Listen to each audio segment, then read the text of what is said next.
Amjambo peple Kongole, jambo ndugu yangu BM. Ni mie profete ya Kongo, komanda BBC Mobundeli ya Kongo, mulobeli ya Bakongole. Nimechelewa kwa muda mrefu, siku karibia 3 hivi sijakuja kukurepondre katika ulimwengu wa kiroho, ulimwengu wa watu wenye upeo wa juu wa uelewa kuhusiana na maandiko ambayo umeandika kutoka katika kitabu cha ukoloni kuhusiana na vyenye nilitoa audio ya kusema kwamba Waafrika na Wakongomani chanzo ya matatizo yetu ni kanisa na Biblia. Baada ya hapo ukakuya kunirepondre katika kitabu cha ukoloni, ukaandika Zaburi 53:1. Ukasema hivi: mpumbavu amesema moyoni hakuna Mungu, wametenda maovu, ufisadi na kuchukiza, hakuna atendaye mema. Ndiyo, hicho kitabu cha Zaburi kinasema hivyo. Sasa nakuja katika upeo na ukuu wa mtu mweusi kujibu swali lako. Napenda kitu cha kwanza uniambie na uambie wa Afrika na Wakongomani kwamba kwanza tunatakiwa tujue Zaburi ni nani kwetu katika ukuu na makuu ya ulimwengu wa kiroho na utukufu wa mwana wa Afrika. Zaburi alitoka katika familia gani katika sisi Wakongomani au mtu mweusi? Na malengo ya Zaburi kuandika kitabu cha kutukana watu, mpumbavu atabisha kwamba hakuna Mungu, na malengo yake ni nini yeye Zaburi? Na baada ya kuandika haya maandiko, sisi kama mwana wa Afrika, kama Mkongomani, tumefaidika nini kupitia yeye Zaburi? Naomba unifate sasa. Mimi nadhani katika ulimwengu wa kiroho na utukufu wa mwana wa Afrika, katika asili zetu, ndio kwenye nguvu zetu. Mababu zetu walituachia elimu ya busara na hekima. Napenda kusema hivi ndugu yangu, hichi kitu naomba ukiweke katika akili zako. Kwanza, tunavyojua katika ukuu wa mwana wa Afrika na ukuu wa leo wa ukoloni wa watu wachache kufaidika kuliko watu wengi, ni kwamba ulimwengu, naomba unielewe, unisikilize ndugu yangu BM, ulimwengu uko hivi. Ulimwengu uko na 100% ya watu,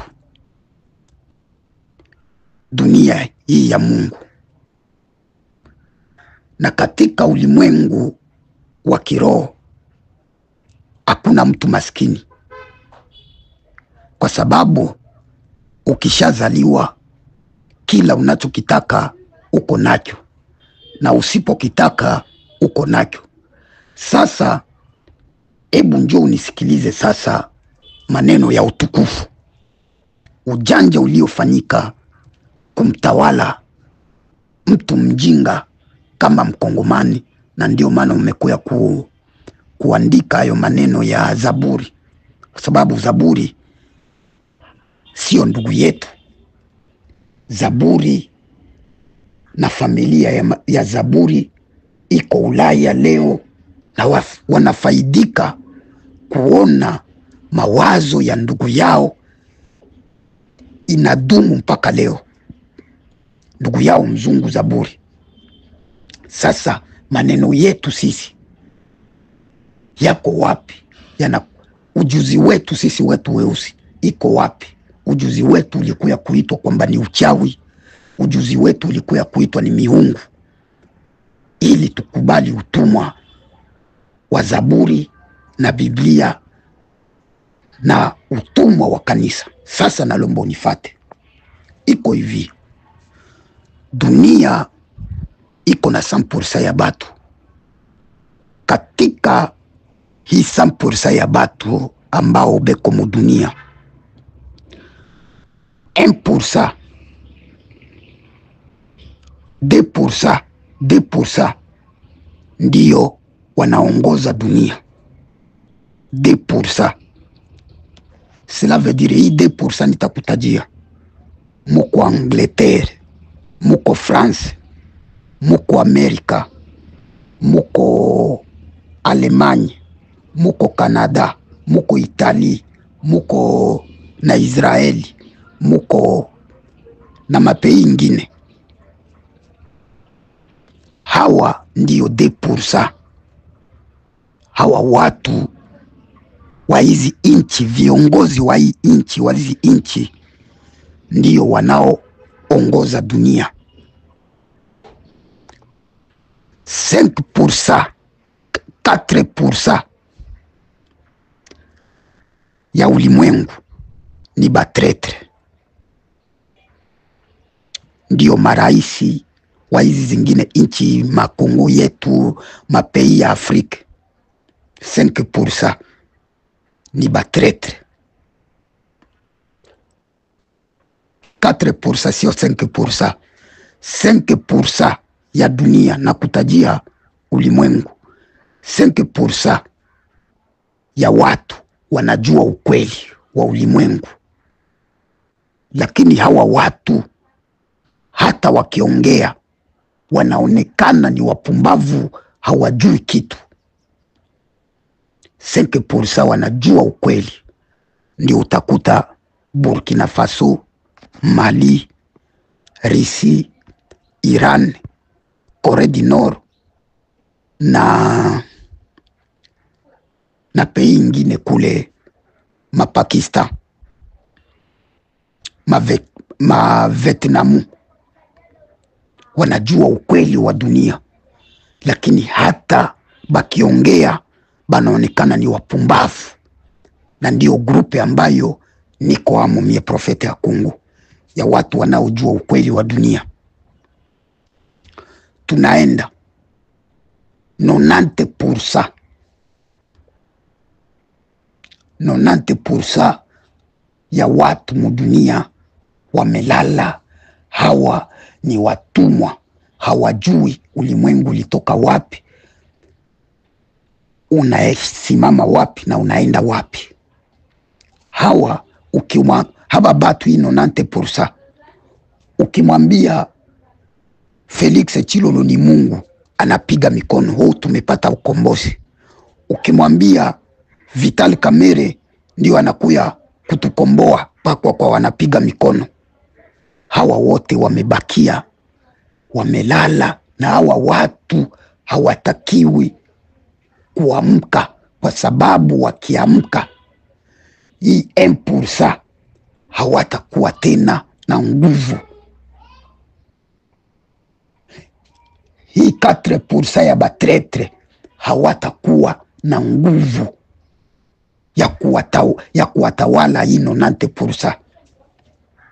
Na ndio maana ukiona pale Uvira, ukifika Uvira, Fizi, Mwenga, Bukavu, pale Goma, utakuta tu mtu anaamka asubuhi, mie ni pasteur, ni bishop wa Mungu, nimekuya kuwakomboa. Wote wanaenda pale, kila mtu kutoa sadaka, kutoa mamilioni ya pesa ili afanikiwe. Kwa hiyo dunia haina contact ya weye kwenda kutoa sadaka mkanisa ili ufanikiwe.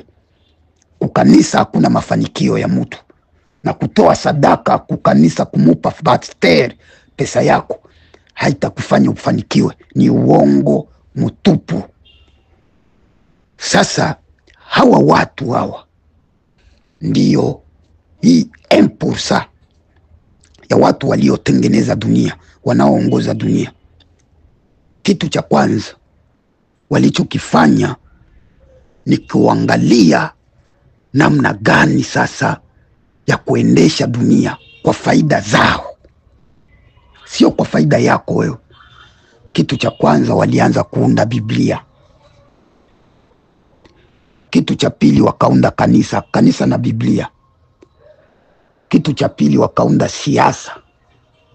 Kitu cha nne wakaunda Umoja wa Mataifa. Kitu cha tano wakaunda Benki Mondiale na mashirika mengine. Kwa hiyo kanisa, waliunda kanisa na Biblia sio kwa faida yako wewe Mwafrika au kwa faida yako wewe Mkongomani. Wakaleta siasa sio kwa faida yako wewe, ni kwa faida zao. Kwa sababu kanisa na siasa ni baba na mtoto. Kanisa ndio baba wa wafanya siasa. Kanisa ndio baba wa wafanya siasa. Kwa sababu kitu cha kwanza ambacho wazungu walitufunga sisi weusi, watu weusi, ni kanisa. Wakakuya wakatuambia, nguvu zetu zikapachikwa jina kwamba Kimbirikiti alikuwa anatembea tukiwa na matatizo. Kimbirikiti anatembea kila sehemu ya nchi yetu. Kama magonjwa yalikuwepo, kesho magonjwa yanaisha. Mababu zetu walikuwa wanaenda mumilima kama hatuna chakula, wanaomba, wanajiconnect na makuu ya ulimwengu na nguvu za kiroho. Kesho majibu yanatoka na chakula kinapatikana. Walivyoleta kanisa wakatuambia, nyie mnaabudu miungu. Unasikia? Mnaabudu miungu. Huo ni uchawi, ni vibaya nyie kushikilia hivyo vitu. Mababu zetu, wale viongozi wa mababu wa machifu, wakaanza kupelekwa Ulaya kuonyeshwa na kuelekezwa, angalieni, dunia inapaswa kuwa hivi, tuunganishe dunia ikuwe moja, sisi bote kwa pamoja tunalomba mulete hivyo vitu vyenu. Kwa sababu mababu zetu ni watu ambao walikuwa na nia ya upendo na watu wote. Kwa sababu mwana wa Afrika, sisi wa Afrika ndio watu wenye upendo katika ulimwengu wa leo. Naomba niendelee. Siye wana wa Afrika ndio watu waanzilishi wa upendo. Historia ya mwana wa Afrika na mtu mweusi, siye sio watu wa kuuana. Watu waliokuwa wanauana ni hebo bazungu. Migawanyiko ni domene ya wazungu. Separation ni habo wazungu, ndio watu wana domene hiyo ya kuuana mara kwa mara, hebo kwa hebo. Angalia vita ya tatu ya kwanza ya dunia, vita ya pili ya dunia, vita ya tatu ya dunia.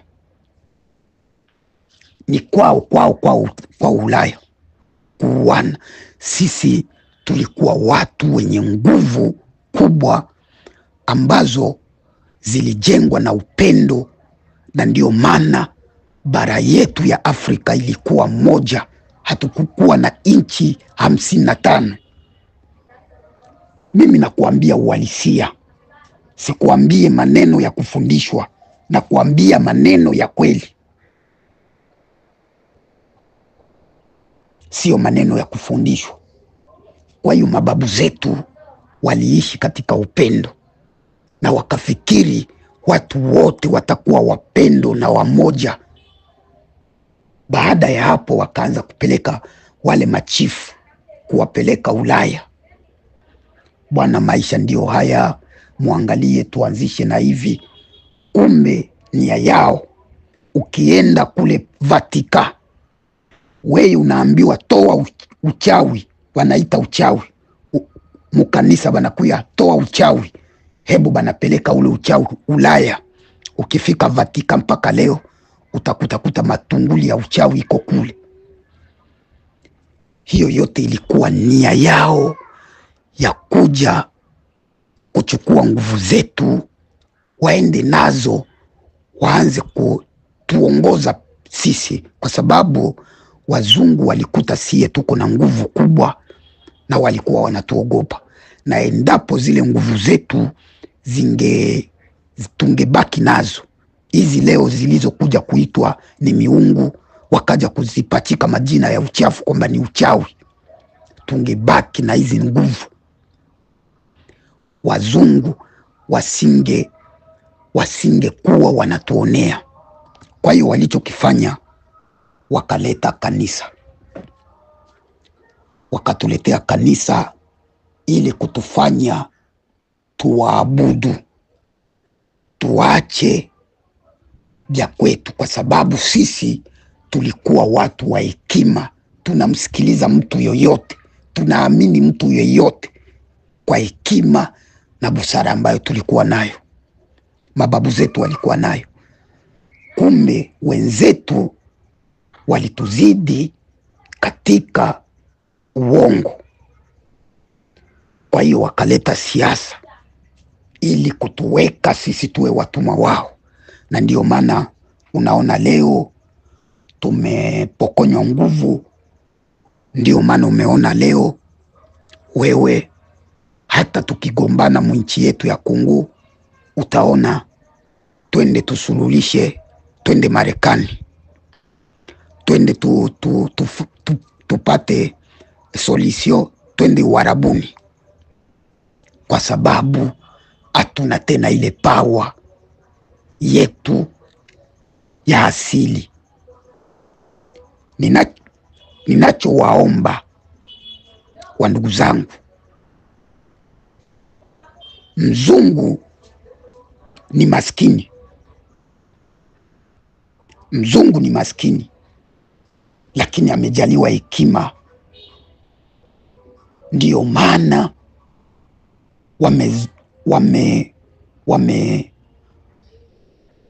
wameresire, wamefaulu kutumanipile.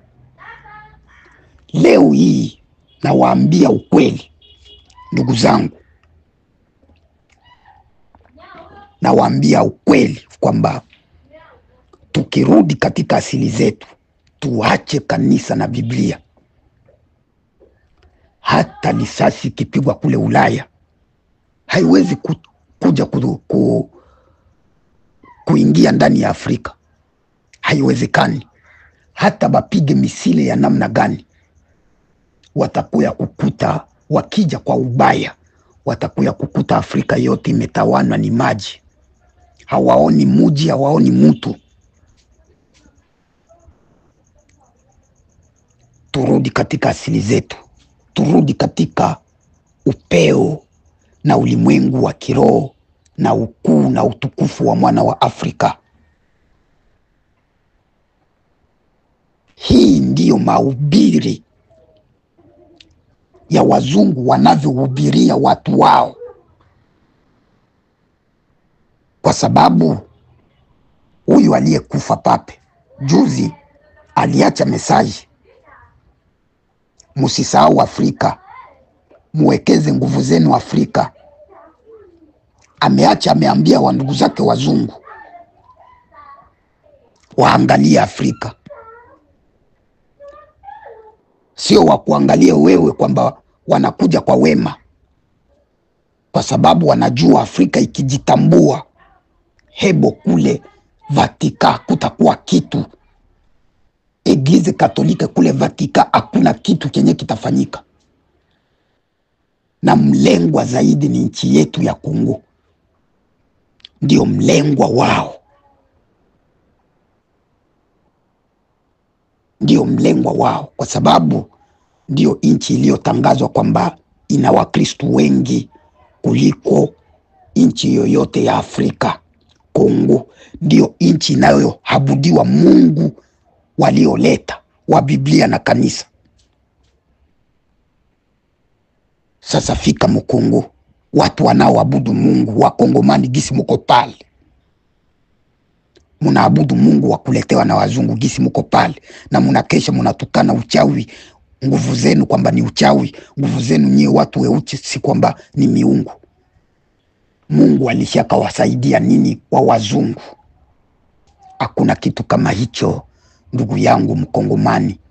Mumepigwa za uso, mumedanganywa muda mrefu. Turudi katika mila na desturi zetu. Hautakuwa mtumwa tena, hautaenda kanisani kuomba, hautaenda kuomba msaada ndugu yangu Kongole. Utakuwa mtu mwenye hekima na busara katika upeo wa juu wa uelewa. Siasa, wafanya siasa, vyote bililetwa Ulaya.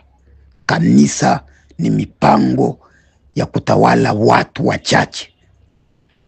Kwa hiyo sisi watu tuliobaki na busara tunazidi kuwatoa katika hofu, kwa sababu ukisoma Biblia utajawa na hofu kwamba Mungu alisema hivi. Wao wazungu wanakuja, wanakuua, wanakupiga, wanakukataza uchawi wako wa kukulinda, wanakuita ile ni miungu, lakini kwao wanakuletea uchawi wa silaha zao, bunduki, unapiga mtu anakufa. Hiyo ndio uchawi wa wazungu. Sasa uchawi wako wewe wa kukulinda uko wapi? Ndugu yangu Mwafrika, Mkongomani, amka, toka katika usingizi wa milele, rudi katika utukufu. Tuamini mababu zetu, tuelewe katika upeo wa juu wa uelewa.